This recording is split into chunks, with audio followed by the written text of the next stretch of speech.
আপনি তো আমাদের মনে করাই দিলেন না, দুনিয়াতে পাঠাইছেন, আমাদের তো মনে করাই দেন না। বুঝলেন না কথাটা?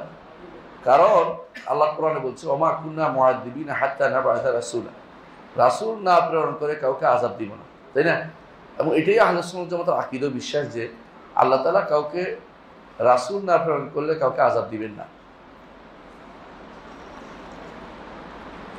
ওজরের ক্ষেত্রে আল্লাহর চেয়ে এমন কোনো সত্তা নেই যে আল্লাহ যে ওজর গ্রহণকারী, এমন কোনো সত্তা নেই। বান্দার ওজর থাকবে আর তাকে শাস্তি দিবেন, এটা হতে পারে না।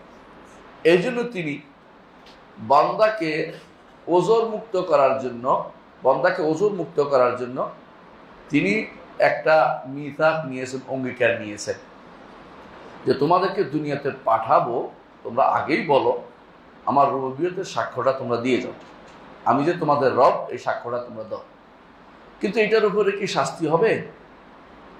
এটার উপরে শাস্তির কথা আসে না। এই জন্য হচ্ছে রাসূল পাঠাই আবার স্মরণ করে দেন, তবে তিনি ইচ্ছা করলে এটার উপরে তিনি শাস্তি দিতে পারেন। তিনি দয়া পরবশ হয়ে বলেছেন যে আমরা কাউকে নবী রাসূল না পাঠিয়ে শাস্তি দিব না।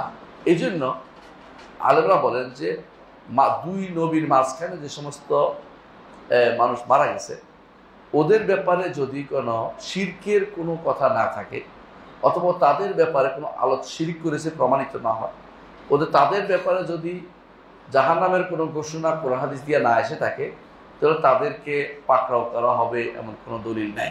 বরং তারা কি পাবে? যেহেতু মাঝখানে ছিল, তারা হাশরের মাঠে তারা হয় পার পাবে না পরীক্ষা হয়ে পার পাবে, অপরীক্ষা হবে তাদের। বিভিন্ন বর্ণনা আসছে। তাহলে বোঝা গেল যে আল্লাহ তাআলা যখন আদম আলাইহিস সালামের পিঠ থেকে বের করেছে, অর্থাৎ দুনিয়াতে আসার পরে, এবং তিনি তখন মক্কাতেই ছিলেন এবং তিনি ওয়াদি নামানে ছিলেন। এই জন্য কেউ কেউ বলে আদম হজ করেছে।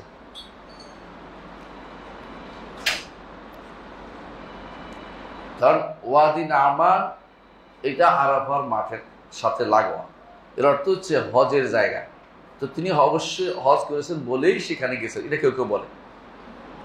তো সেখানে যাওয়ার পরে তার সমস্ত পিঠ থেকে সমস্ত সন্তানগুলি যেগুলি আল্লাহ সৃষ্টি করবেন এগুলিকে নামাইছেন অগ্রিম। আচ্ছা, কেন এটা করেছেন? যাতে করে কেউ আলহামদুলিল্লাহ ওজর না পেশ করতে পারে যে আমরা তো জানতাম না,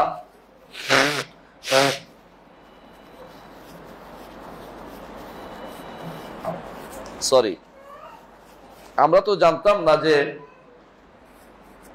জানতাম না যে আল্লাহর বিষয়টা আপনি আমাদের অন্তরে দিয়ে দেন নাই।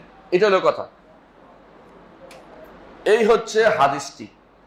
এই হাদিসটি